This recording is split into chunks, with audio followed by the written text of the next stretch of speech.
Bienvenidos a Miller Matemáticas. El día de hoy vamos a hablar de un ejemplo de sistemas continuos y discretos del curso de señales y sistemas. No se les olvide visitar mi página web www.millermatematics.com.co. Y el ejemplo dice lo siguiente. Este ejemplo va a ser de un sistema continuo. Se tiene un circuito RC, donde se consideran B de S de t como el voltaje de la fuente, como la señal de entrada, y a B sub C de t el voltaje del capacitor como la señal de salida.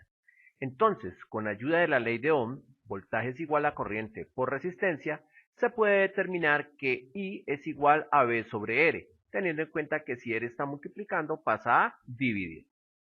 En consecuencia, podemos decir que el voltaje lo vamos a tener como una diferencia entre el voltaje de la fuente menos el voltaje del capacitor sobre la resistencia.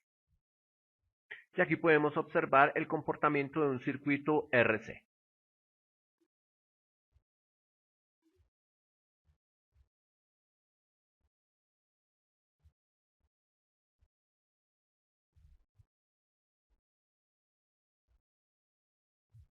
Aquí encontramos nosotros entonces un circuito RC con la fuente de voltaje, la resistencia y el capacitor, donde B sub S de t es el voltaje de la fuente, B sub C de t va a ser el voltaje del capacitor, que aquí lo vamos a encontrar, R va a ser la resistencia, e I va a ser la corriente.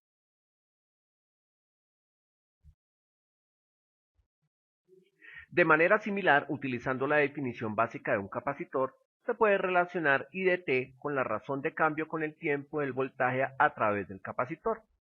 Eso significa que nosotros tenemos que I es igual a voltaje sobre resistencia. Recordemos, voltaje de la fuente menos voltaje del capacitor. Y la vamos a llamar la ecuación número 1, donde esta ecuación la podemos reescribir de la siguiente manera. 1 sobre R por la diferencia de los voltajes. Ahora entonces I de t lo podemos determinar como la razón de cambio del voltaje a través del capacitor. Y esta vendría a ser nuestra segunda ecuación. Entonces lo que hacemos nosotros es igualar la ecuación 1 y la ecuación 2, porque esto es corriente y esto también. Y nos queda de la siguiente manera. C por la derivada del voltaje con respecto al tiempo, o la razón de cambio del voltaje, va a ser igual a la diferencia de voltajes sobre la resistencia.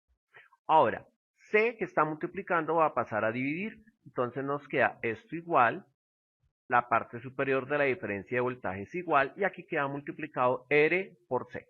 Ahora lo que hacemos nosotros es separar, entonces nos queda que R por C lo separamos en cada uno de los voltajes, y nos queda que la razón de cambio del voltaje con respecto al tiempo va a ser igual a el voltaje de la fuente sobre RC, menos el voltaje del capacitor sobre RC.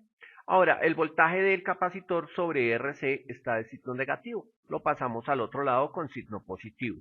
Y nos queda la razón de cambio con respecto al tiempo de el voltaje del capacitor más el voltaje del capacitor sobre RC va a ser igual a el voltaje de la fuente sobre RC. Recuerden, R resistencia, C capacitancia o condensador. Entonces, nosotros lo podemos reescribir de la siguiente manera. La derivada del voltaje con respecto al tiempo más 1 sobre RC como una constante multiplicado por el voltaje del capacitor va a ser igual a 1 sobre RC, otra constante, multiplicado por el voltaje de la fuente, donde se obtiene una ecuación diferencial que describe la relación entre la entrada del voltaje de la fuente y la salida del voltaje del capacitor, la cual es una ecuación diferencial lineal de primer orden. Y aquí la tenemos en forma general. No se te olvide tener en cuenta que ahora estoy ubicando en la parte superior de los títulos de mis videos los hashtags que te van a ayudar a llegar a las listas de reproducción de mi canal. Esto es Miller Matemáticas. Estudia porque la frente íntegra que con esfuerzo se moldea jamás ante otra frente se doblega, ni se rinde servil a quien la ultraja.